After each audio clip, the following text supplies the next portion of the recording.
அல்லேலூயா. பிரியமானவர்களே, ஆண்டவர் இரட்சகராகிய இயேசுவின் நாமத்தினாலே இந்த நாளிலே தேவ சமூகத்தில் கூடி வந்திருக்கிற உங்கள் யாவருக்கும் நன்றி நான் தெரிவித்துக் கொள்கிறேன். கர்த்தர் அவரையும் ஆசீர்வதித்து கர்த்தர் நடத்துவாராக. பிரியமானவர்களே, கழிந்த ஒவ்வொரு புதன்கிழமையிலையும் கானான் யாத்திரை குறித்து நாங்கள் அறிந்து கொள்ளும்படியான ஒரு கிருபைகளை கர்த்தர்களை தந்து கொண்டிருக்கிறபடினாலே ஆண்டவருக்கு நான் நன்றி செலுத்துகிறேன். பிரியமானவர்களே, அதில் 3 நாள் பிரயாணம் யாத்திரை 8வது அதிகாரம் 27வது வசனத்துல கர்த்தரை ஆராதிப்பதற்காக மோசே சொன்ன பிரயாணம் 3 நாள் பிரயாணம். வனாந்தரத்துல 3 நாள் பிரயாணம் பண்ணி கர்த்தர் எங்களுக்கு விதிக்கிற விதிப்படி நாங்கள் அவருக்கு பலி செலுத்த வேண்டும் என்பது வாக்குடைய சமூகத்திலே மோசே சொன்ன வார்த்தை. அல்லேலூயா.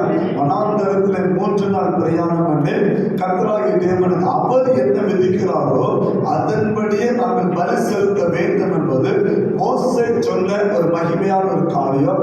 அந்த 3 நாள் பிரயாணத்துல 2 நாள் பிரயாணத்தை தியானிக்கும்படியான கிருபைகளை கர்த்தர் தந்தார். முதல் நாள் பிரயாணம் என்பது மனம் திரும்புதல் என்பது ரட்சிப்பின் அனுபவம் என்பதை குறித்து கற்றுக்கொள்ளும்படியான கிருபைகளை கர்த்தர் தந்தார்.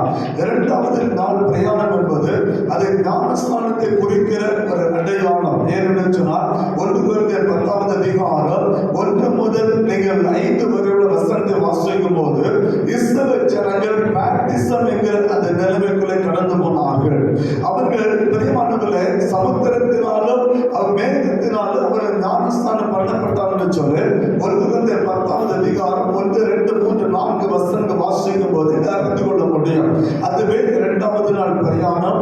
அதை குறித்து கழிந்த வாரத்தில் ஏனென்று சொன்னால் பேப்டிசத்தை குறித்தான ஒரு பிரியமான முரண்பாடு ரட்சணேசனைக்குள்ள இருக்கிறபடினாலே கண்டிப்பாக அண்டு சபை அந்த முரண்பாடுகளை கடந்து போகக்கூடாது.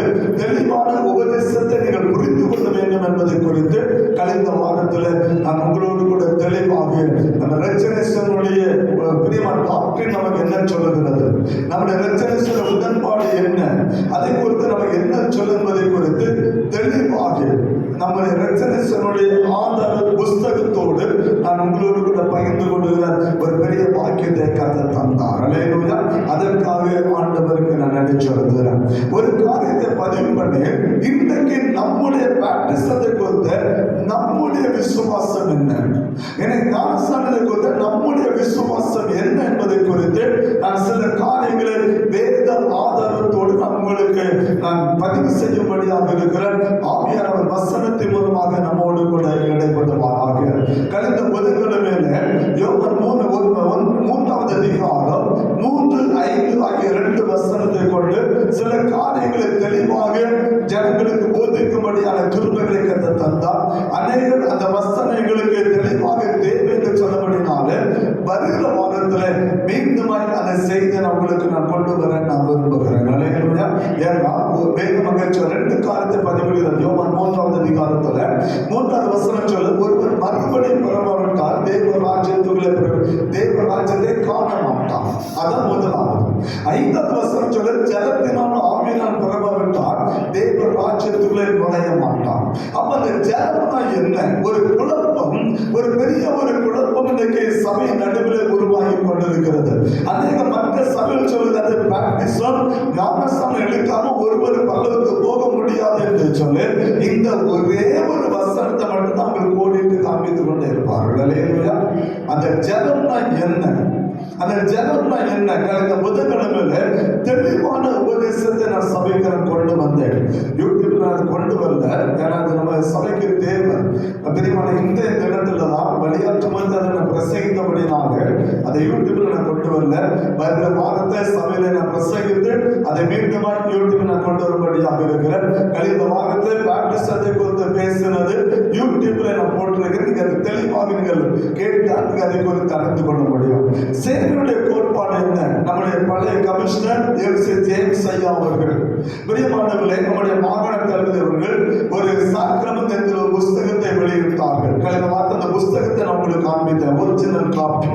அந்த சாக்கிரமம் நிலைமையிலே அநேக காரியங்களை அவர் எழுதி கொண்டு வரும்போது ஞானஸ்நானத்தை குறித்து அவர் அதில் எழுதும் போது அவர் சொன்ன ஒரே ஒரு காரியம், ரட்சண சேனை தண்ணீர் ஞானஸ்நானத்துக்கு எதிரானது அல்ல. அந்த பழக்கம் தவறு என்று நாங்கள் சொல்லவும் இல்லை. ஆனால் அந்த தண்ணீர் ஞானஸ்நானம் ஞானஸ்தானம் உன்னை ரட்சிக்காது என்பது எங்களுடைய விசுவாசம் என்று சொல்லி அவர் பதிவிட்டிருந்தார். அல்லேலூயா.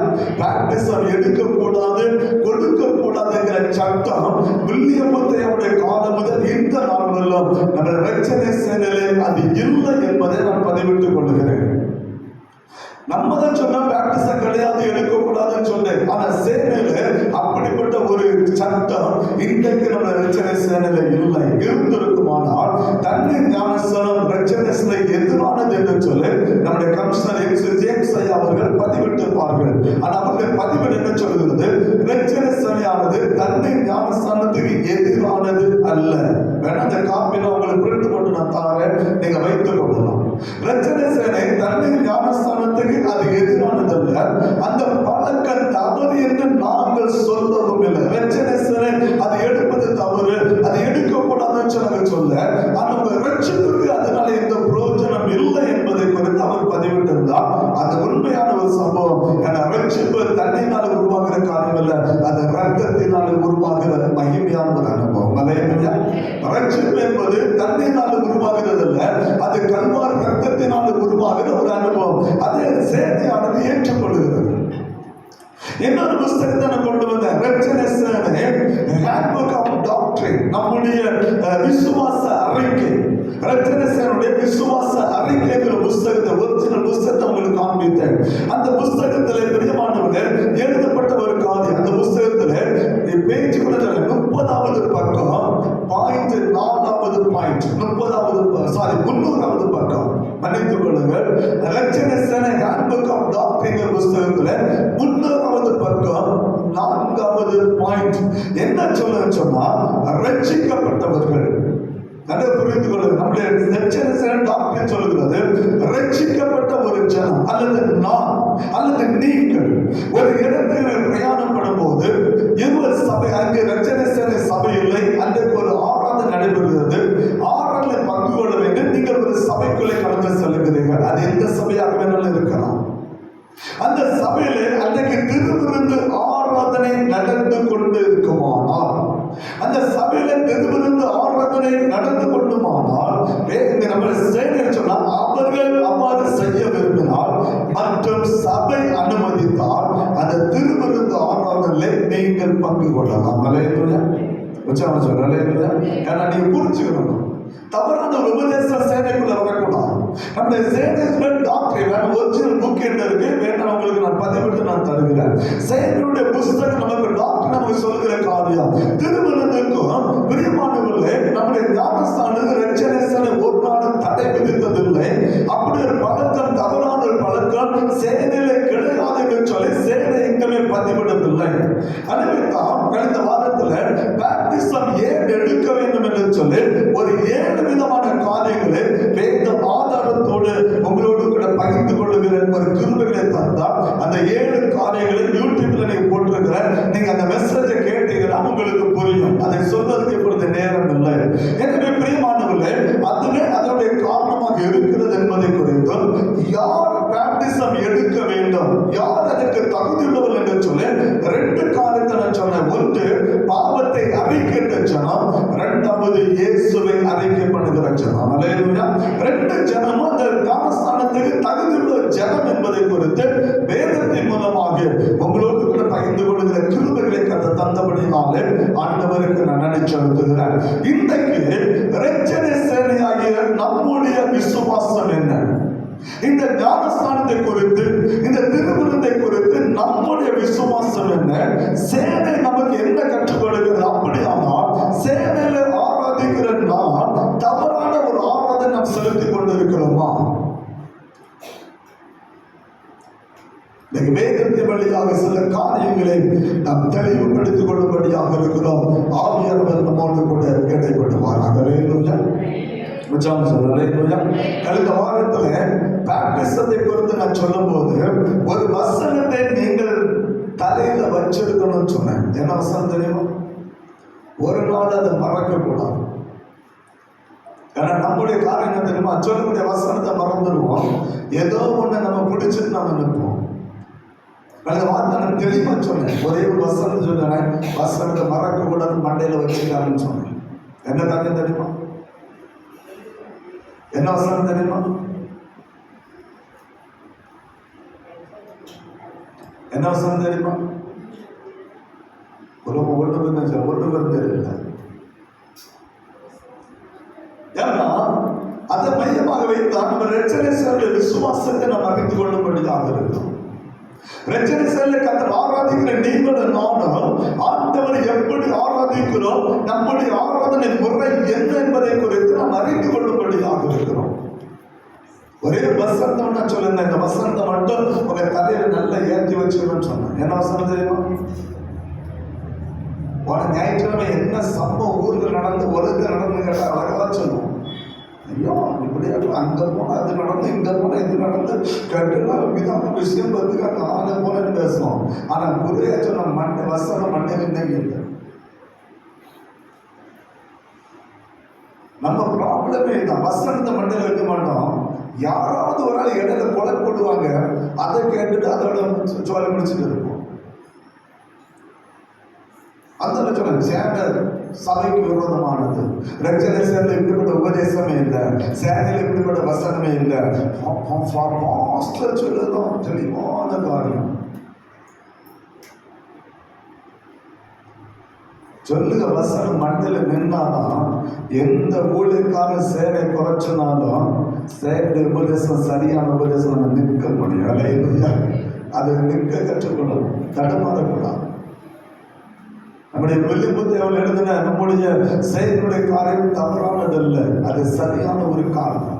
அது நிலைநிறுத்தப்பட வேண்டிய ஒரு உபதேசம் என்று மறந்து விடக்கூடாது. அதனால ஒரே வசனத்தை நான் சொன்னேன். என்ன வசனம் தெரியுமா?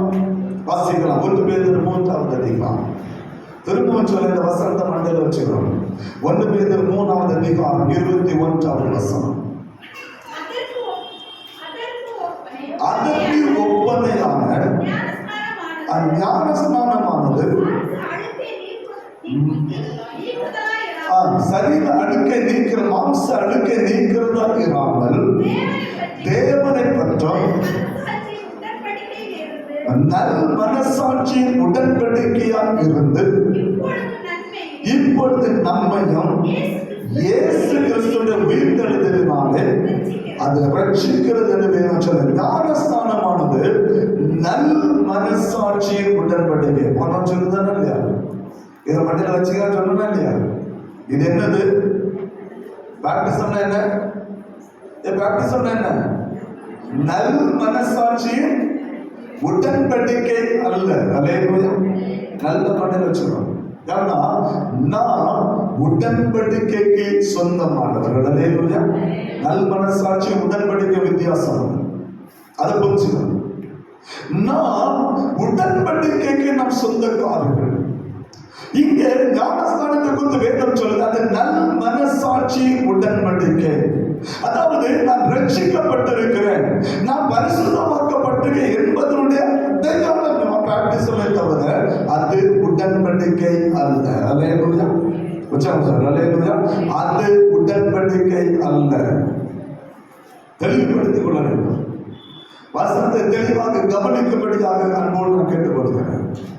அப்படியானால் பழைய ஏற்பாடும் சரி புதிய ஏற்பாடும் சரி நம்முடைய உடன்படிக்கை என்ன? பழைய ஏற்பாடும் புதிய ஏற்பாடும் ஒரே உடன்படிக்கைக்கு நேராக பிரியமான கர்த்தருடைய சபையை அது கொண்டு செல்லுகிறது என்று நீங்கள் மறந்து விடக்கூடாது. பழைய ஏற்பாட்டிலே கர்த்தர் உடன்படிக்கை பண்ணுகிறார், புதிய ஏற்பாட்டிலே உடன்படிக்கை பண்ணுகிறார். பழைய ஏற்பாட்டில் நான் ஏற்கனவே சொன்னேன், விருத்த சேதனம் என்பது ஒரு பிரதான உடன்படிக்கையாக இருந்தது. அது ஒரு அடையாளமாக கர்த்தர் கொடுத்தார். யாத்திராகமம் 17வது அதிகாரத்துல கர்த்தர் ஆபிரகாமோடு பேசுகிற கதை சொன்னார். விருத்த சேதனம் என்பது எனக்கு உன் ஜனத்தின் நடுவிலே அடையாளம் என்பதை கர்த்தர் குறிப்பிட்டார். அல்லேலூயா. அது உடன்படிக்கை அடையாளமே தவிர அது உடன்படிக்கை அல்ல. அதே போல புதிய ஏற்பாட்டிலே ஞானஸ்தானம் என்பது உடன்படிக்கையுடைய அடையாளமே தவிர அது உடன்படிக்கை அல்ல. அப்படியானால் கர்த்தர் நம்மோடு பண்ண உடன்படிக்கை என்ன? ஆண்டவராகிய இயேசு பிதாவுக்கும் நமக்கும் நடுவிலே பண்ணின உடன்படிக்கை என்ன? பிதாவுக்கு நமக்கு இடையே ஆண்டவராய் இயேசு பண்ணின உடன்படிக்கை என்ன? பழைய ஏற்பாட்டிலே தேவனுக்கும் இஸ்ரவேல் ஜனங்களுக்கு நடுவில் மோசே பண்ணின உடன்படிக்கை என்ன? ரெண்டு உடன்படிக்கை ஒரே காரியம். அல்லேலூயா. உச்சாம சொல்ற அல்லேலூயா. அதுதான் நம்முடைய விசுவாச பிரமாணம். அல்லேலூயா. உச்சாம சொல்ற அல்லேலூயா. வசனத்தை காண்பித்து கொடுக்கும்படியாக இருக்கிறார். அதுதான் நம்முடைய விசுவாச பிரமாணம். நாம் அடையாளம் அல்ல, நாம் உடன்படிக்கைக்கு நீங்கள் நான் சொந்தக்காரர்கள்.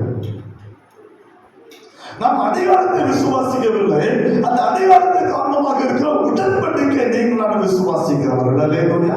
அதனால்தான் இன்னைக்கு சேனையில நிலைத்திருக்கும்படியான ஒரு கிருபைகளை கர்த்தர் தந்திருக்கிறார். இந்த சேனை இன்னைக்கு கர்த்தருடைய காலத்தை சரியாக கொண்டு செல்லும் என்பது ஒரு நாள் நீங்கள் மறந்துவிடக் கூடாது. அப்படியான உடன்படிக்கை என்ன? வாசிக்கலாம். எபிரேயர் 9வது அதிகாரம், எபிரேயர் 9வது அதிகாரம் 19-20 வசனத்தை வாசிக்கலாம். எப்படி என்ன? மோசே நியாயப்பிரமாணத்தின்படி சகல ஜனங்களுக்கும் எல்லா கட்டளைகளையும் சொன்ன பின்பு இளங்காளை, வெள்ளாட்டுக்கடா இவைகளின் இரத்தத்தை தண்ணீரோடும் சிவப்பான ஆட்டு மயிரோடும் ஈசப்படும் கூட எடுத்து புஸ்தகத்தின் மேலும் ஜனங்கள் எல்லாரும் மேலும் தெளித்து தேவன் உங்களுக்கு கட்டளையிட்ட உடன்படிக்கை ரத்தம் இதுவே என்று சொன்னார். அல்லேலூயா. அப்ப உடன்படிக்கை என்ன? உடன்படிக்கை என்னது? ரத்தம். உடன்படிக்கை என்பது ரத்தம். மோசே எங்க சொல்லுகிறான்? வாசிக்கலாம். யாத்திராகமம் 24வது அதிகாரம். அப்போஸ்தலன் பவுல் சபைக்கு மோசே சொன்ன காரியத்தை வெளிப்படுத்துகிறான். மோசே எங்க சொல்லுகிறான்? யாத்திராகமம் 24வது அதிகாரம் 7-8 வசனத்தை வாசிக்கலாம். உடன்படிக்கை புஸ்தகத்தை எடுத்து ஜனங்களின் காது கேட்க வாசித்தான். அவர்கள் கர்த்தர் சொன்னபடியெல்லாம் செய்து கீழ்ப்படிந்து நடப்போம் என்றார்கள். அப்பொழுது மோசே ரத்தத்தை எடுத்து ஜனங்கள் மேல் தெளித்து இந்த வார்த்தைகள் யாவை குறித்து கர்த்தர் உங்களுடைய பண்ணின உடன்படிக்கை ரத்தம் இதுவே என்றான். அல்லேலூயா. நல்ல புரிஞ்சுக்கணும். இந்த மோசேயுடைய வார்த்தை தெளிவான வார்த்தை. அவன் என்ன சொல்ற பாருங்க, உடனே ரத்தத்தை தெளிக்கல. ரத்தம் உடன்படிக்கைக்குள்ள உடனே ஜனத்தை கொண்டு வரல. அங்க வேத தெளிவாக மோசே ரத்தத்தை எடுத்து கொண்டான். அவன் ஜனத்திலே தெளித்து அவன் 7வது வசனத்தை பாருங்க. உடன்படிக்கை புஸ்தகத்தை முதல் வேத வாக்கியங்களை எடுத்துக் கொள்கிறான். எடுத்து ஜனங்கள் காது கேட்க வேத வாக்கியத்தை அவன் வாசித்தான். ஜனங்கள் என்ன சொன்னாங்க? நீர் வாசித்த இந்த வார்த்தை படியெல்லாம் நாங்கள் செய்வோம் என்று சொல்லி ஜனங்கள் அங்கே ஒரு பெரிய ஒரு அறிக்கை பண்ணுகிறார்கள். அல்லேலூயா. இந்த வார்த்தை மீற மாட்டோம், இந்த வார்த்தை படி செய்வோம். கர்த்தர் சொன்ன வார்த்தை நாங்கள் நிறைவேற்றுவோம். கர்த்தர் சொன்ன வார்த்தை நாங்கள் செய்வோம். தேவனுடைய வார்த்தைக்கு கீழ்ப்படித்தார்கள். அந்த வார்த்தைக்கு தன்னை முழுமையாக அர்ப்பணித்தார்கள். தன்னுடைய பழைய காரியங்களை விட்டுவிட்டு கர்த்தருடைய வார்த்தைக்கு தங்களை திருப்பின போதுதான் மோசே ரத்தத்தை எடுத்து ஜனங்கள் மேல் தெளித்தவன் சொன்னான். வாசித்தமில்லை அந்த வார்த்தை. இந்த வார்த்தை, இந்த உடன்படிக்கை, இந்த ரத்தம் என்று சொல்லி ஜனங்களை அவன் பரிசுத்தமாக்குகிறான். அல்லேலூயா. உச்சாம சொல்ல அல்லேலூயா. இதுதான் புதிய உடன்படிக்கை ரத்தம். இதுதான் புதிய உடன்படிக்கை ரத்தம் என்பதை மறந்து விடுகிறார். இது பழைய ஏற்பாட்டு நியமனம். புதிய ஏற்பாடு நமக்கு என்ன கற்றுக் கொடுக்கிறது? 1 கொரிந்தியர் 11வது அதிகாரம் 25வது வசனத்தை வாசிக்கலாம். போதனை பண்ண பின்பு பாத்திரத்தை எடுத்து இந்த பாத்திரம் என் ரத்தத்தினால் ஆகிய புதிய உடன்படிக்கையால் இருக்கிறது. நீங்கள் இதை பானம் பண்ணும்போதெல்லாம் என்னை நினைவுபடி இதை செய்யுங்கள் என்றார். அல்லேலூயா. நல்ல புரிஞ்சுக்கணும். புதிய உடன்படிக்கை ரத்தம் எதுவே? எது? என் ஆண்டவர் சிந்தின ரத்தம். அல்லேலூயா. அதுதான் உடன்படிக்கை. அப்ப உடன்படிக்கை பெருசா, நல்மனசாட்சி உடன்படிக்கை பெருசா? உடன்படிக்கை தான் பெருசு. அல்லேலூயா. உடன்படிக்கை தான் பெருசு. கர்த்தர் பண்ண உடன்படிக்கை. இந்த உடன்படிக்கை நல்மனசாட்சி என்ன தெரியுமா? நான் ரட்சிக்கப்பட்டிருக்கிறதுக்கு அடையாளம் தான் நல்மனசாட்சி. நான் மனசாட்சியில ரட்சிக்கப்பட்டிருக்கிற அடையாளம். ஆனா உடன்படிக்கை அப்படி இல்லை.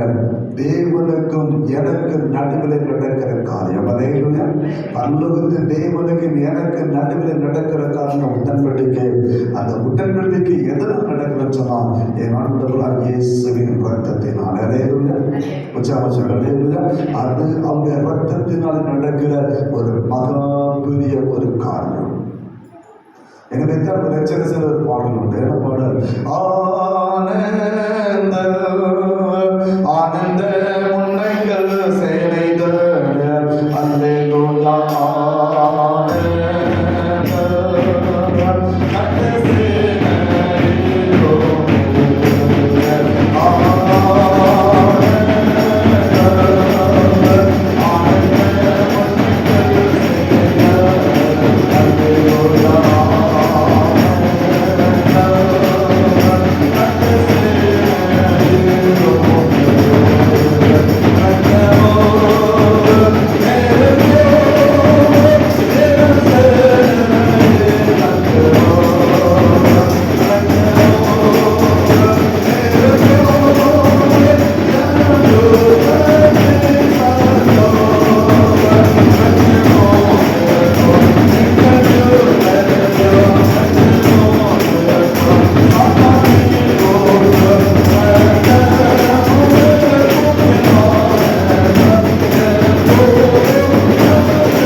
அதனுடைய கோட்பாடு என்னன்னு சொன்னா அது புதிய உடன்படிக்கை ரத்தத்தினாலே நம்முடைய கோட்பாடு இன்றைக்கும் அது செயல்பட்டு கொண்டிருக்கிறது. அல்லேலூயா.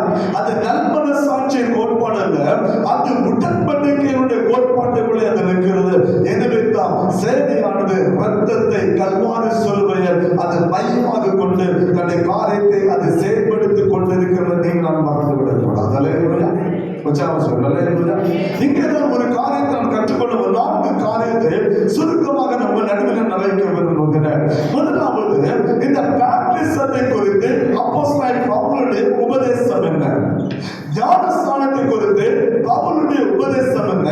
நம்முடைய செயலுடைய உபதேசத்தை பவுல் எவ்வளவு அழகாக எடுத்து உரைக்கிறார் என்பதை குறித்து நம்ம அறிந்து கொள்ளும்படியாக இருக்கிறோம். முதலாவதாக என்னோடு கூட திருப்பிக் கொள்ளுங்கள். 1 கொரிந்தியர் புஸ்தகம் 1வது அதிகாரம் 17வது வசனம். ஞானஸ்நானத்தை கொடுக்கும்படி கிறிஸ்து என்னை அனுப்பவில்லை, சுவிசேஷத்தை பிரசங்கிக்கவே அனுப்பினார். கிறிஸ்துவின் சிலுவை வீணாய் போகாதபடிக்கு சாதுவே ஞானம் இல்லாமல் பிரசங்கிக்கவே என்னை அனுப்பினார். அல்லேலூயா. பவுல் தெளிவாக சொன்னார், ஞானஸ்நானம் கொடுக்கும்படி கிறிஸ்து என்னை அனுப்பவில்லை. அப்படியானா அவன் பேப்டிசம் கொடுக்கலையா? பேப்டிசம் கொடுத்தான். அதுக்கு முந்தின வசனத்தை படிச்சு பாருங்க தெரியும். பவுல் ஞானஸ்நானம் கொடுத்தான். பவுல் அநேகருக்கு ஞானஸ்நானத்தை அவன் கொடுக்கிறவனாக இருந்தான். ஆனா அவனுடைய உபதேசம் வித்தியாசமானது. பேப்டிசம் முக்கியம் அல்ல, சிலுவையை பற்றிய உபதேசமே முக்கியமானது என்பதை குறித்து அவன் தெளிவாக பிரசங்கம் பண்ணுகிறான். அல்லேலூயா. உற்சாகம் சொல்ல. அல்லேலூயா. ஞானஸ்நானம் எடுக்க கூடாதுன்னு சொல்லல, ஆனா அதுக்கு ஒரு ஞானஸ்நானம் கொடுக்கலாம் அல்ல. முதல்ல ஜனத்துக்கு தேவையானது கல்வாரி சிலுவையினுடைய உபதேசம் தேவை. அல்லேலூயா. அதுதான் முக்கியமானது. நம்முடைய இரட்சகனுடைய உபதேசம் தான் சிலுவையின் மேன்மை. அல்லேலூயா. சிலுவை அறிந்து கொள், அவருடைய ரத்தத்துடைய மேன்மை அறிந்து கொள். அதுதான் பவுலுடைய உபதேசம். அதுதான் அவன் பேப்டிசம் கொடுத்தான். அதுக்கு முந்தின தெளிவாக சொல்ல யாருக்கெல்லாம் கொடுத்தாங்கிறது வேதம் தெளிவாக சொல்லுது. அவன் பேப்டிசம் அநேகருக்கு அவன் கொடுக்கிறவனாக இருந்தான், இல்லை என்று வேதம் பதிவிடவில்லை. ஆனால் அவன் எழுதுகிறான், பேப்டிசம் முக்கியம், சிலுவையை பற்றிய உபதேசம் தான் மேன்மையானது எழுதுகிறான். அல்லேலூயா. கர்த்தருடைய சிலுவை வீணாய் போகக்கூடாது. சிலுவை என்ன சொல்ற? வீணாய் போகக்கூடாது. அதற்காகவே கர்த்தர் என்னை பிரசங்கிக்க அனுப்பினார் என்று சொல்லி அப்போஸ்தலன் பவுல் தெளிவாக பதிவிடுகிற ஒரு காரியத்தை நீங்கள் நாம் அறிந்து கொள்ள முடியும். அந்த பவுல் தான் 2 விதமான மனிதர்களை குறித்து அவன் உபதேசம் பண்ணுகிறான். மனிதனுக்கு 2 விதமான குணத்தை குறித்து அவன் உபதேசம் பண்ணுகிறான். என்ன உபதேசம் பண்ணா அடுத்த வசனத்தை படிக்கலாம். சிலுவை பற்றிய உபதேசம் கெட்டு போகிறவர்களுக்கு ஐக்கியமா இருக்கிறது, ரட்சிக்கப்படுகிற நமக்கும் 2 கதை தான். கெட்டு போறவனுக்கு அது பைத்தியம், ரட்சிக்கப்படுறவனுக்கு அது தேவ பலன். அல்லேலூயா. அல்லேலூயா. ஒரு பாட்டு உண்டு இல்லையா? என்ன பாட்டு? தேவபலன் தேவபலன் இயேசு வாக்களித்த, தேவபலன் தேவபலன் இயேசு வாக்களித்த, தேவபலன்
அதுதான் நம்முடைய விசுவாசம். அவர் நம்முடைய விசுவாசத்தை குறித்து அவன் தெளிவா சொன்னான். கெட்டு போகிறவனுக்கு சிலுவையின் உபதேசம் பைத்தியம், ரட்சிக்கப்படுவனுக்கு அது தெய்வம். அதுதான் நம்முடைய உபதேசம். நம்முடைய உபதேசம் ஆண்டவராகிய இயேசுவின் ரத்தத்தை குறித்த உபதேசம். நம்முடைய உபதேசம் அது சிலுவை குறித்த உபதேசம். நம்முடைய உபதேசம் புதிய ஏற்பாட்டுடைய உபதேசம் என்பதை மறந்துவிடக் கூடாது. புதிய ஏற்பாட்டு உபதேசமே ஆண்டவராகிய இயேசுவின் சிலுவை குறித்த உபதேசம். அல்லேலூயா. அது கல்வாரி சிலுவை குறித்த ஒரு மகிமையான உபதேசம் என்பதை மறந்துவிடக் கூடாது.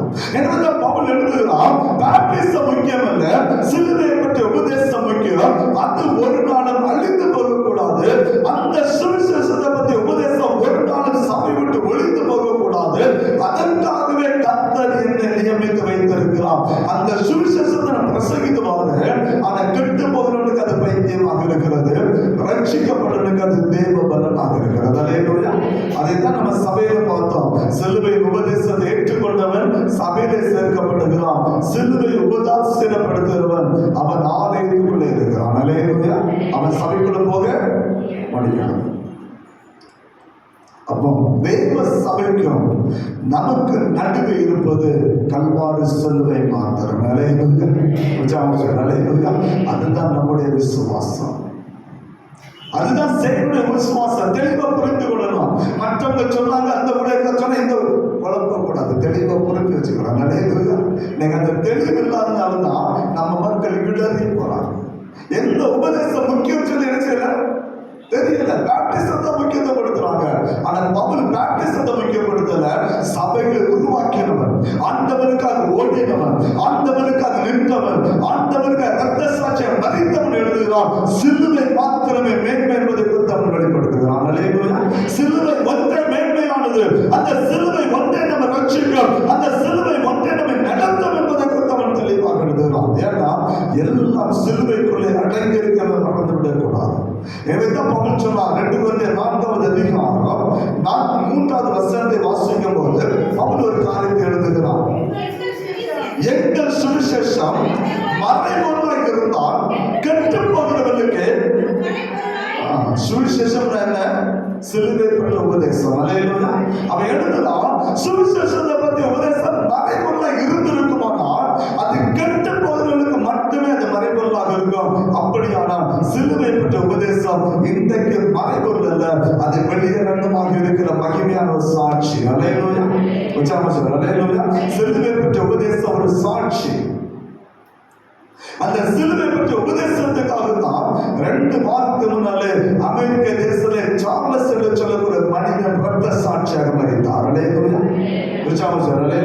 பேப்டிசத்துக்காக அல்ல அவன் மரித்தது, பேப்டிசத்துக்காக இல்ல, சிலுவை பற்றிய உபதேசத்துக்காக மரணத்தை சந்தித்தார். அல்லேலூயா.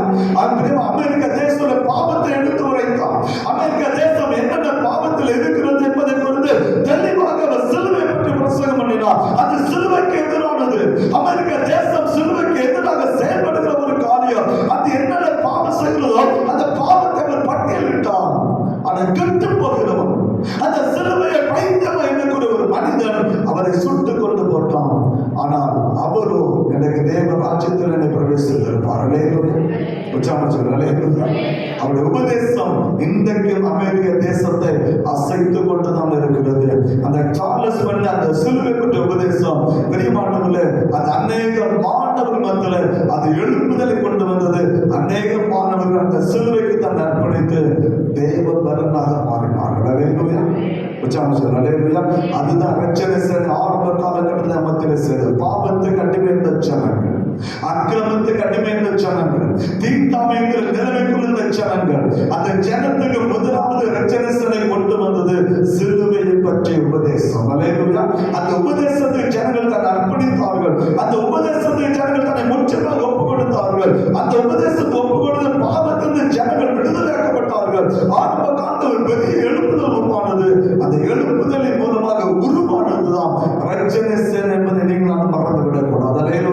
எனவே தான் நம்முடைய அஸ்திவாரம் இன்றைக்கு ஆண்டுடைய ரத்தத்துக்குள்ளே அது அடங்கி இருக்கிறது என்று மறந்து விடக்கூடாது. அதுதான் நம்முடைய ரட்சனை விசுவாசம். அதுதான் நம்முடைய பிரியமானவர்களே அசைக்க முடியாத நம்பிக்கை. எல்லாமே சிலுவைக்குள்ளே அடங்கியிருக்கிறது. ஒரு மனிதன் கப்பலில் பிரயாணம் பண்ணும்படியாக அவன் பிரயாசப்பட்டான். வாழ்க்கையில ஒரு முறையாவது கப்பலில் போய்விட வேண்டும் என்கிற எண்ணம் அவனுக்குள்ள இருந்தது. அவன் என்ன செய்தான்? தன்னுடைய வீட்டை விற்றான். ஒரு ஏழ்மையான ஒரு மனிதன் தன்னுடைய நிலத்தை விற்றான். தனக்கு உண்டான எல்லாவற்றையும் விற்றான். அந்த கப்பலில் போய் ஒரு டிக்கெட்டை வாங்கி கொண்டான். அவனுக்கு ஒரு பேரானந்தம். ஏன் எதுல பிரயாணம் பண்ண போறேன்? கப்பல்ல பிரயாணம் பண்ண போற ஒரு ஆசை, ஒரு பெரிய ஒரு ஆசை. கப்பல்ல நான் பிரயாணம் பண்ண எல்லாத்தையும் விற்றான். விற்று கொடுத்து டிக்கெட்டை வாங்கிட்டான். வாங்கினவன் கப்பலுக்குள்ளே சென்றான். பிரியமானவர்களே, காலையிலே கப்பல் புறப்படுகிறது. காலையில் அவன் என்ன செய்யறான்? வீட்டில் ஆகாரம் சாப்பிட வந்தனால ஒன்றும் தெரியல. மத்தியானம் பசி எடுத்தது. பசி எடுத்த உடனே அவனோட டைனிங் டேபிள் போகலாம். போன விதவிதமான ஆகாரம் வைக்கப்பட்டிருக்கிறது. விதவிதமான ஆகாரம், விலை உயர்ந்த ஆகாரங்கள் வைக்கப்பட்டிருக்கிறது. ஆனா இவனுக்கு தின்னணும்னு ஆசை. ஆனா மனசு வருது, பணம் இல்லையே. என்னதில்லை? ஏன்னா உள்ள பணத்துல போட்டு எதை வாங்கிட்டான்? டிக்கெட்டை வாங்கிட்டான். எல்லாம் விலை உயர்ந்த வஸ்திரங்கள்லாம் முடித்து பணக்காரர்கள் வந்து அதை சாப்பிடுறாங்க. இவனுக்கு என்ன வசதியான ஆகாரம், நமக்கு எப்படி ஒரு ஆசை, அந்த ஆகாரத்தை சாப்பிடணும் ஒரு ஆசை. ஆனா பணம் இல்லை. பட்டினிக்கணும் தான். ஏன்னா அடுத்த வேலை ஆகாரம் சாப்பிட பணம் இல்லை. எல்லாத்தையும் கொடுத்துட்டான். எல்லாம் அந்த கப்பல்ல கொடுத்துட்டான். இவங்களுக்கு ஒண்ணுமே இல்லை. ஒரு நாள் ஆச்சு, 2 நாள் ஆச்சு. உள்ள தண்ணியோட கூட தண்ணியை குடிச்சு அங்கே இருக்கணும். 3 நாள் ஆச்சு, 4 நாள் ஆச்சு. சரீரம் பாதிக்கப்பட ஆரம்பிது. ஏன்னா ஆகாரமே உட்கொள்ளல. ஒரு நீண்ட பிரயாணம் நடைபெற்றுக் கொண்டிருக்கிறது. 5 நாள், 6 நாள், 7 நாள் கழிந்தது. உடல்நிலை மிகவும் மோசமாகிவிட்டது. அவருடைய உடல்நிலையை பார்த்தவர்கள் பக்கத்தில் அவனை கொண்டு மாலுமி கைது ஒப்படைத்தார்கள். எப்படி கப்பலில் பிரயாணப்பட்ட மனிதன் நிலைமை பார்த்தீங்களான்னு சொல்லி மாலுமிக்கு ஒண்ணுமே புரியலை. என்னடா இந்த நிலைமைன்னு சொல்லி கேட்டார். ஏன் இந்த நிலைமை? அப்ப அந்த மனிதன் சொன்னான், டிக்கெட் வாங்க என்கிட்ட பைசா இருந்து, ஆனா சாப்பிடுறதுக்கு என்கிட்ட பைசா இல்லை. டிக்கெட் வாங்க பைசா இருந்து, சாப்பிட எங்க பைசா இல்லை. என்ன செய்யணும்னு தெரியல. 7-8 நாள் பட்டினியா இருக்கேன். அதான் என் நிலைமைன்னு சொன்னோன்னே மாலுமி இந்த டிக்கெட்டை வாங்கி பார்த்தான். டிக்கெட்டை கொடுத்தான். டிக்கெட்டை புரட்டி பார்த்த மாமிச்சன அட பைத்தியக்காரன், இந்த டிக்கெட் இந்த கப்பல்ல எல்லாவற்றையும் நீ அனுபவிக்க அனுமதி கொடுக்கப்பட்டிருக்கிறது. அப்ப அந்த டிக்கெட் வச்சு அவன் என்ன செய்யலாம்? சாப்பிடலாம். அந்த டிக்கெட்டை வச்சு அந்த கப்பல்ல என்னது உண்டா எல்லாத்தையும் அனுபவிக்கலாம். ஆனா அவனுக்கு என்ன செய்யல? தெரியல. அவனுக்கு தெரிஞ்ச டிக்கெட் மாத்தலாம். அந்த டிக்கெட் மகிமை அவனுக்கு என்ன செய்யல, தெரியல. அந்த டிக்கெட்டுடைய மேம்பு அவனுக்கு தெரியல. அந்த டிக்கெட் என்ன செய்யும், நமக்கு என்னென்ன வசதி ஏற்படுத்தும், அந்த டிக்கெட்டை பற்றியோட எண்ணம் அவனுக்கு இல்லை. அதே போல இன்றைக்கு நீங்களும் நானும் சிலுவை பற்றிய உபதேசத்துக்குள்ளே சகல ஆசீர்வாதமும் சகல மேன்மை கத்தை அடக்கி வைத்திருக்கிறார். இன்னைக்கு அதை குறித்து நமக்கு தெரியவே இல்லை. அதனாலதான் நம்ம கெட்டு போன பைத்தியம். அந்த சிலுவை பற்றிய உபதேசம் ஒரு பெரிய ஒரு ஆசீர்வாதம். கர்த்தர் எல்லாவற்றையும் அவர் சிலுவையில் அடக்கி வைத்திருக்கிறார். அல்லேலூயா. அதற்கு சொந்தக்கார நீங்கள் உலகத்திலே கர்த்தர் வைக்கிற சகலவற்றை அனுபவிக்க நமக்கு அதிகாரத்தை கற்றுக் கொடுத்து வைத்திருக்கிறார். அல்லேலூயா. ஆனா தெரியாம தான் அந்த சிலுவை உதாசீனப்படுத்தி நம்ம கடந்து போய் கொண்டிருக்கிறோம். பவுல் எழுதலாம், அது கெட்டு போகிறவனுக்கு அது பைத்தியம். அந்த டிக்கெட்டுடைய மதிப்பை எதிர்பார்க்காத அவனுக்கு அது பைத்தியக்காரத்தனமாக இருந்தது. மதிப்பு தெரிஞ்சிருந்தா அவன் இப்படி பலவீனப்பட வேண்டிய அவசியமே, என்ன புஷ்டியாயிருப்பான், என்ன சந்தோஷப்பட்டிருப்பான், என்ன ஒரு மகிழ்ச்சி உண்டாயிருக்கும். அதுதான் சிலுவை பற்றிய உபதேசம். எல்லாம் அதற்குள்ளே அடங்கி இருக்கிறது. கர்த்தர் வைத்திருக்கிற ஆசீர்வாதம், தேவ ராஜ்யம், கர்த்தர் உங்களுக்கு எனக்கு வைத்த மகிமை எல்லாமே அது சிலுவைக்குள்ளே அது அடங்கி இருக்கிற ஒரு காலம். எனவே தான் பவுல் சொன்னான், சிலுவை பற்றிய உபதேசம் அது மறைவானது அல்ல. யாருக்கு மறைவு தெரியுமா? கெட்டு போகிறவனுக்கு, அதை பைத்தியமா எண்ணுகிறவனுக்கு, சிலுவை உபதேசத்தை தன்னை அர்ப்பணிக்காதவனுக்கு, எனக்கு பாவம் தான் முக்கியம், ஆண்டவர் தேவை என்று ஒதுக்கிறவனுக்கு தான் சிலுவை பைத்தியக்காரத்தனமாக இருக்கும். அல்லேலூயா. ஏன்னா அவனுக்கு தேவை பாவம், அவனுக்கு தேவை சிலுவை அல்ல. அவனுக்கு தேவை பாவத்தை நடப்பிக்க வேண்டும், அக்கிரமத்தை நடப்பிக்க வேண்டும். சிலுவை அவனுக்கு முக்கியமானது அல்ல. எனவே தான் பவுல் எழுதினான், சிலுவை பற்றிய உபதேசம் கெட்டு போகிறவனுக்கு பைத்தியம், ரட்சிக்கப்படுவனுக்கு அது தேவ பலம். தேவ பலன் அவன் தரித்து கொள்வான் சொன்னான். கர்த்தர் வைத்திருக்கிற சகல ஆசீர்வாதத்துக்கும் அவன் சொந்தக்காரனை மாற்றுகிறான். அல்லேலூயா. அதுதான் நம்முடைய உடன்படிக்கை, நம்முடைய விசுவாசம். அதுவே நாம் புரிந்து கொள்ள வேண்டும். இந்த சிலுவை ரெண்டு காரியங்களுடைய வாழ்க்கையில் செய்கிறது. ஒன்று, பாவ மன்னிப்பை நமக்கு தந்து பரலோக ராஜ்யத்தை நமக்கு திறந்து கொடுக்கிறது. அல்லேலூயா. இதுவரை அழைக்கப்பட்ட பரலோக ராஜ்யம் என் ஆண்டவராகிய இயேசுவுடைய இரத்தத்தினால் திறக்கப்படுகிறது. அந்த சிலுவை பற்றிய உபதேசத்தை அர்ப்பணிக்கும் போது அந்த மனிதன் ரட்சிக்கப்படுகிறான். மாத்திரமல்ல, பரலோக ராஜ்யத்துக்குள்ள பிரவேசிக்கிற அந்த வாக்கியத்தை பெற்றுக் கொள்கிறான். இரண்டாவது, அந்த சிலுவையிலிருந்து ஜீவ தண்ணீர், பரிசுத்த அபிஷேகம் அங்கே இருந்து நிரம்பி வெளிப்படுவதாக இருக்கிறது. எனவே தான் ஆண்டவராகிய இயேசுவை கடைசியாக ஈட்டியாலை குத்தும் போது என்ன புறப்பட்டது? ரத்தமும் தண்ணீரும். ஆண்டவராகிய இயேசுவை ஈட்டியால், யோவான் 19:34 அவரை ஈட்டியால் குத்தும் போது அவருடைய சரீரத்தின் ரத்தம், மன்னிப்பு, மக்களை மன்னிக்கிற, ஜனங்களை பாவத்தை மன்னிக்கிற ரத்தமும் புறப்பட்டு வந்தது. நம்மை அபிஷேகம் பண்ணுகிற அந்த ஜீவ தண்ணீரும் அவருடைய இருதயத்திலிருந்து புறப்பட்டு வந்தது. அல்லேலூயா. அதுதான் நம்முடைய உபதேசம், ரத்தம் அக்கினி. அல்லேலூயா. உச்சாரணம். அல்லேலூயா. என் ஆண்டவருடைய பிதாவிலிருந்து புறப்பட்டது ஒரு ரத்தம் புறப்பட்டு வந்தது. ஜனங்களுடைய பாவங்களை நீக்கி சுத்திகரிக்கும்படியாக, ஜனங்களை பரிமாணமில்லை, ஜனங்களை பரிசுத்தமாக்கி பரிசுத்த பாவனை நிரப்பப்படும்படியாக அவருடைய விழாவிலிருந்து ஒரு ஜீவ தண்ணீர் புறப்பட்டு வந்தது. அந்த தண்ணீர் தான் அபிஷேகம். அந்த அபிஷேகத்தை வெளிப்படுத்துவதுதான் நம்முடைய கோட்பாடு. அதுதான் சொன்ன உபதேசம், சிலுவை பற்றிய உபதேசம். அல்லேலூயா. அங்கே ரத்தமும் உண்டு, அங்க அபிஷேகம் உண்டு. அல்லேலூயா.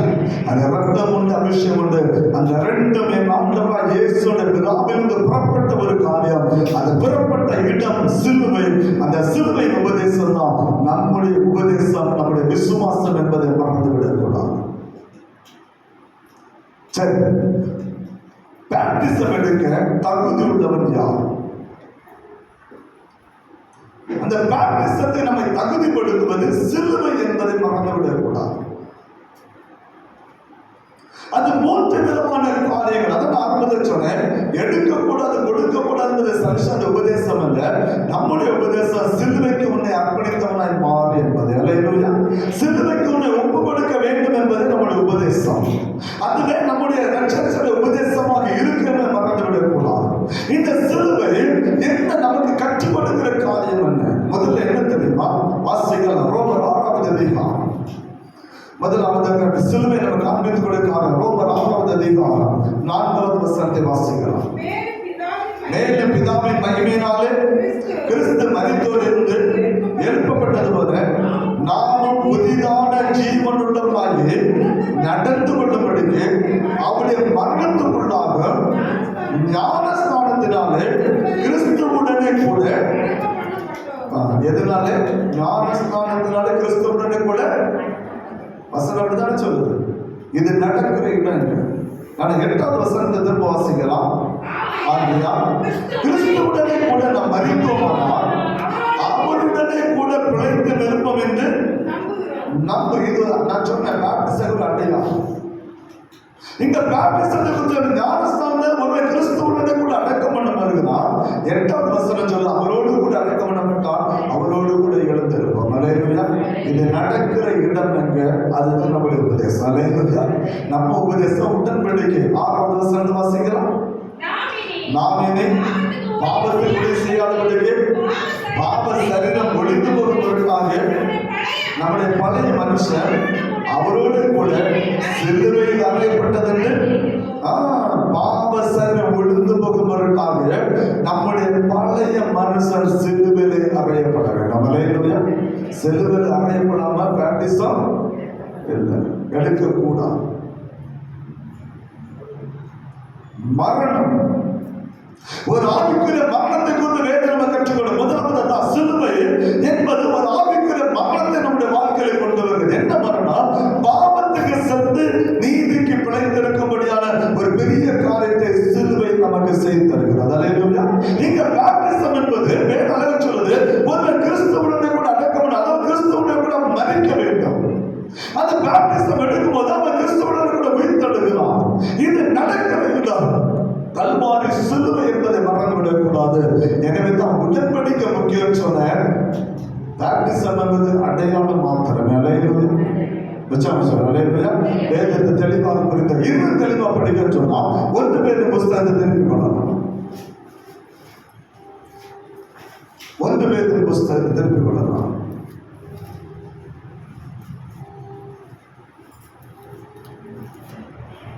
வாசிக்கலாம். 1 பேதுரு 2வது அதிகாரம் 1 பேதுரு 2வது அதிகாரம் 24வது வசனம். நாம் பாவங்களுக்கு சென்று நீதிக்கு பிழைத்திருக்கும்படி அவர் தாமே தமது சரீரத்திலே நம்முடைய பாவங்களை சிலுவையிலே சுமந்தார். அவருடைய கடமையினாலே குணமாகிறோம். அல்லேலூயா. நம்முடைய பாவத்தை எங்க சுமந்தாரு? அவர் என்ன சொன்னா போல பாவத்துக்கு சென்று அடையாளம் என்ன? பேப்டிசம். அதான் சொல்லுது.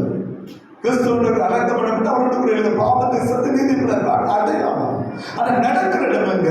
கல்வாரி சிலுவை. அல்லேலூயா. அதான் நம்முடைய உபதேசம் சிலுவை பற்றிய உபதேசம். அல்லேலூயா. அசைக்க முடியாத ஒரு உபதேசம். அந்த சிலுவைக்கு அர்ப்பணிக்கிற குணம் நமக்கு. முதல்ல பாவத்துக்கு என்ன செய்யணும்? சாகும். பழைய குணம் அழிக்கப்படணும். பழைய துன்மார்க்கமான எண்ணங்கள் அழிக்கப்படணும். பழைய சுபாவங்கள் அழிக்கப்படணும். முற்றிலுமாக நம்ம பாவத்துக்கு சாகுற அந்த அனுபவம் இருக்கணும். அந்த பாவத்துக்கு சாகுற அனுபவம் தான் கல்வாரி சிலுவை. அல்லேலூயா. வேதத்தை தெளிவாக புரிந்துக்கணும். அந்த சிலுவையின் அனுபவம் நமக்கு இருக்க வேண்டும். அந்த சிலுவையின் அனுபவம் நமக்கு இல்லாம வேற எங்க போனாலும் வேதம் அதற்கு அனுமதி கொடுக்கவில்லை என்பதை நீங்கள் புரிந்து கொள்ள வேண்டும்.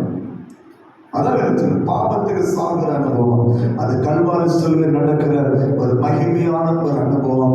அந்த அனுபவம் நமக்கு தேவை. அல்லேலூயா. 2வதாக நம்முடைய விசுவாசம் என்ன? பவுல் என்ன சொல்லுகிறார்?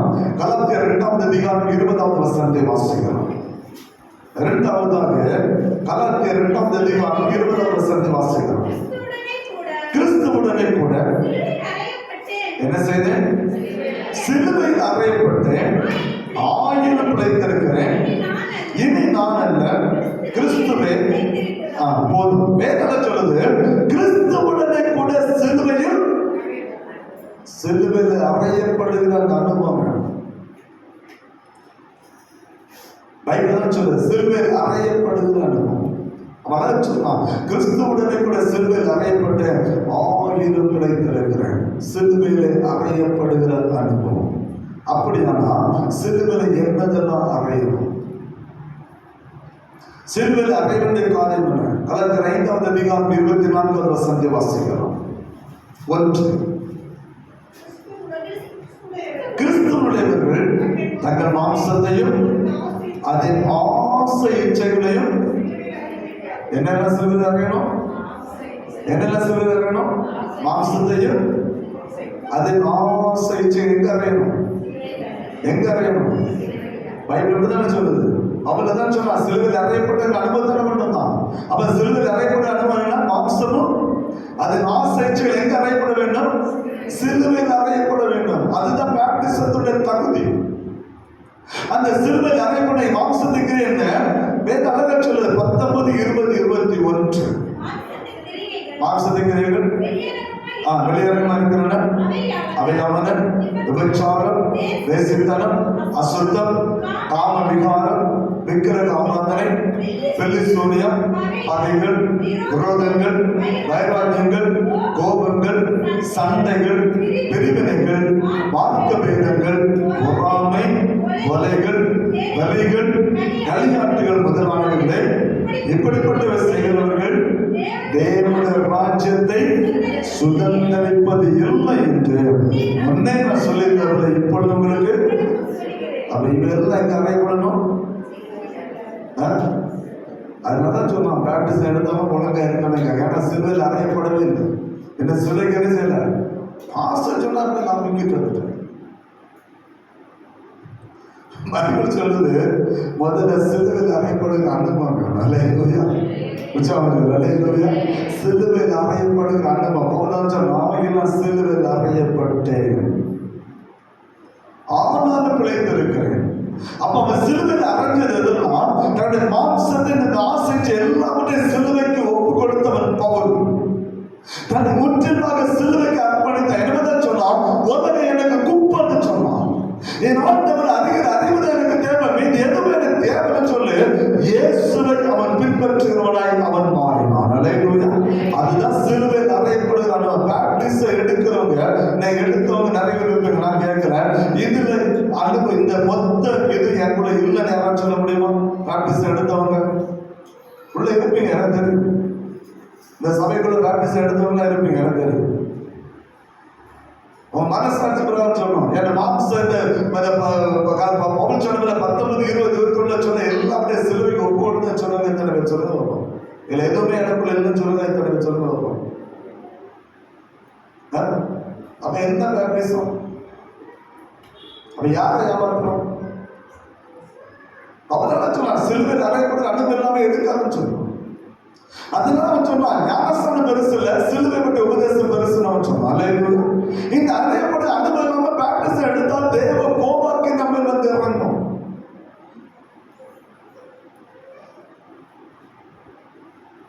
அதுதான் சேவை சொல்லுது. முதல்ல ரட்சிக்கப்பட சிலுவைக்கு வா, மீதெல்லாம் பின்னால பார்த்துக்கலாம். முதல்ல சிலுவைக்கு வா. இந்த அனுபவத்தை எத்தனை இருக்குது? பேப்டிஸ் எடுக்காம கேட்கல, எடுத்தவங்க கேட்கல. இந்த அனுபவம் நமக்குள்ள இருக்குதா? நம்ம எடுத்த அந்த பேப்டிசத்தை நம்ம தகுதி உள்ளவனா நம்ம இருக்கிறோமா? நான் எடுத்தது தவறு என்று நான் சொல்லவில்லை. ரட்சனை செய்வது அது தவறு என்று உபதேசம் பண்ணவில்லை, நானும் சொல்லவில்லை. ஆனா எடுத்தா இந்த மாம்சத்துக்கு எல்லாவற்றையும் சிலுவையில் அறைகிற அந்த அனுபவத்தில் வந்து இருக்கிறோமா? வேதம் சொல்லுது நாங்கள் கிறிஸ்து, நாங்கள் பேப்டிஸ்ட் எடுத்து அபிஷேகம், நாங்கள் கிறிஸ்துவர்கள், நாங்கள் பல்லவத்து சொந்தக்காரங்க சொல்லுகிறோமே. பைபிள் சொல்லுது இதுல ஒன்று இருந்தால் தேவராஜ்யத்தில் போக முடியாது. அப்ப எடுத்த பேப்டிசம் ஒன்றுக்கும் பிரயோஜனம் இல்லை. ஒன்றுக்கு பிரயோஜனம் இல்லை. பேப்டிசம் வீணானது. சிலுவை பற்றி உபதேசம் மேன்மையானது. சிலுவை பற்றி உபதேசம் மேன்மையானது. அதான் நான் சொன்னேன், கிறிஸ்துவர்கள் தங்கள் மாம்சத்தை மற்றும் ஆசைச்சைகளையும் சிலுவையிலே பவுல் நான் அறியப்பட்டிருந்தான். நான் சிலுவையில் அந்த அனுபவம் பேப்டிசம்ல மொத்த அனுபவமே இந்த 19, 20, 21 ஒரு பாவம் நமக்குள்ள இருக்கக்கூடாது. அவன் தான் ஞானஸ்தானம் எடுக்க தகுதி உள்ளவன். அல்லேலூயா. அவன் தான் தகுதி உள்ளவன். இல்லைன்னு சொன்னா பேசாம இருங்க. கர்த்தர் கிருபையுள்ள தேவனாக இருக்கிறார். அல்லேலூயா. அவர் கிருபை பாராட்டுகிறது. பைபிள் தெளிவப்படுகிறது. இரண்டாவது சிலுவையில் அறையப்படுகிற அனுபவம் என்ன தெரியுமா? வாசிக்கலாம். அது கலாத்தியர் 6வது அதிகாரம் 14வது வசனத்தை வாசிக்கிறோம். நானும் நம்முடைய கர்த்தராகிய இயேசு கிறிஸ்துவின் சிலுவை குறித்தல்லாமல் வேறு ஒன்றை குறித்து மேலே பாராட்டாதிருப்பதாக அவரால் உலகம் எனக்கு சிலுவையில் அறையப்பட்டிருக்கிறது. நான் உலகத்துக்கு இரண்டாவது உலக சிலுவைக்கு அறையப்படும். அல்லேலூயா. உலக ஆசை எதுவுமே சொல்ல இருக்க கூடாது. உலகத்துல எந்த காரியம் இருக்கக்கூடாது. உலகத்துல ஏதாவது ஒரு எக்ஸாம் நான் பண்ணுவாங்க. நாங்கள் போட மாட்டோம், ஆனா வீட்டில் வாங்கி வச்சிருக்கோம். நகை போட்ட பாவம் வீட்டில் வச்சுதான் பரிசுத்தம். உபதேசம் இருக்குது இல்லையா? பேப்டிசம் எடுத்தா நகை போடக்கூடாது, பொட்டு வைக்கக்கூடாது, அது வைக்கக்கூடாது, இது வைக்கக்கூடாது, 1000 உபதேசம். அதை நான் சொன்னேன். சிலுவைக்கு உலக என்ன செய்யணும்? அதே பண்ண உலகத்தை வெறுக்கணும். அல்லேலூயா. அதனால இயேசு சொன்னார், ஒருவன் என்னை பின்பற்றி வர விரும்பினால் தன்னைத்தானே வெறுத்து தன் சிலுவை எடுத்துக்கொண்டு முதல்ல உலகத்தை வெறுக்கணும். அவன் தான் பேப்டிசத்துக்கு தகுதியானவன். பேப்டிஸ்ட் எடுத்த வீட்டில் ஒன்றுமே இருக்கக்கூடாது. அவன் கர்த்தரை பின்பற்றுகிறவனாய் மாற வேண்டும். அல்லேலூயா. அது வீடு இருக்கக்கூடாது, சொத்து இருக்கக்கூடாது, பணம் இருக்கக்கூடாதுன்னு சொல்லுங்க. தேவையானது நமக்கு தேவை. ஆனா ஒத்த வேஷம் செய்யக்கூடாது. போகணும். அது பாவம். வீட்டில் வச்சிருக்க அது பரிசுத்தம். எது தவறான பிரதேசம். அல்லேலூயா. அல்லேலூயா. நல்ல பிடிச்சிருக்கோம். வேற என்ன சொல்லுகிறது? அதுக்கு பேசாம நகை போட்டு அல்லேலூயா. அதுக்கு நகை போடுது தப்பு இல்லை. கர்த்தர் பேப்டிசம் நகை கலந்த பேப்டிசம் கர்த்தருமே சொல்லுது. அப்படி ஒரு உபதேசம் பைபிள் கிடையாது. நல்ல பைபிள் தெளிவா படிக்கணும். ஏதோ 2 வசனம் சொன்ன வசனம் பின்னால போகக்கூடாது. பைபிள் நமக்கு என்ன கற்றுக் கொடுக்கிறது? வேத வாக்கியங்கள் என்ன சொல்லுகிறது? வேதம் தெளிவாக சொல்லுது. பிரியமானவர்களே, பேப்டிசம் எடுக்க தகுதியுள்ளவன் முதலாவது சிலுவையின் மரணத்தை அவன் சந்திக்க வேண்டும். பாவத்துக்கு அவன் மரிக்கிறவனாக இருக்க வேண்டும். இரண்டாவது சிலுவையில் அறையப்படுகிற அனுபவம். தன்னுடைய மாம்சத்தையும் அதன் ஆசை இச்சைகள் எல்லாவற்றையும் அவன் சிலுவைக்கு அர்ப்பணிக்கிறவனாக இருக்கு. அதாவது நம்ம மன சொன்னா சூடு இருக்கிற சொன்னையும் அவன் தான் ரசிக்கப்படுறான். சூடு இருக்கிற யார் என்ற விவசாயம் சொன்ன இருக்கிற சூடு இருக்கக்கூடாது. அவன் தான் ரசிக்கிறான். கர்த்தர் பார்த்துக்கிறார். அல்லேலூயா. அதான் கர்த்தர் பார்த்து நம்ம பேசாம அவன் கர்த்தர் யுத்தத்தை நடத்துவார். கர்த்தர் பார்த்துக்கிறார். அது கர்த்தருடைய யுத்தம். நீங்க செய்யாத தவறு, நீங்க செய்யாத காரியங்களை ஊரா உலகுள்ள யார் தொற்றிதான் கர்த்தர் பார்த்துக்கிறார். பேசாம இருங்க. இந்த யுத்தம் கர்த்தருடைய. அல்லேலூயா. அவர் பார்த்துக்கிறார். அவருக்கு முன்னாடி யார் நிற்க? அதான் சிலுவை பற்றி உபதேசம். அதான் மாம்சத்தின் ஆசைக்கு சிலுவையில் அறைகிற அனுபவம்.